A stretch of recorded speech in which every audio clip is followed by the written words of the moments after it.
తెలంగాణ సర్కార్ కీలక నిర్ణయం తీసుకుంది. జీహెచ్ఎంసీలో వార్డుల సంఖ్య 150 నుండి 300కు పెంచారు. ఇటీవల జీహెచ్ఎంసీలో 27 మున్సిపాలిటీలను సర్కార్ విలీనం చేసింది. జీహెచ్ఎంసీ వార్డులను 300కు పెంచుతూ ఉత్తర్వులు జారీ చేశారు.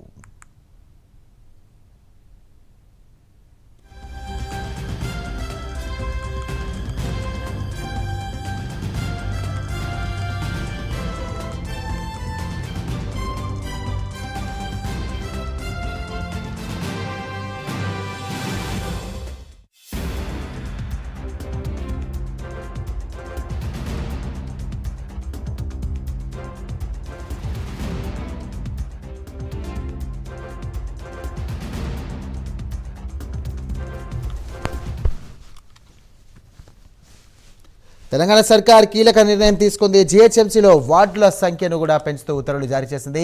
ఇక 150 నుండి 300కు పెంచారు. ఇటీవల జీహెచ్ఎంసీలో 27 మున్సిపాలిటీలను కూడా సర్కార్ విలీనం చేసింది. జీహెచ్ఎంసీ వార్డులను 300కు పెంచుతూ ఉత్తర్వులు జారీ చేశారు.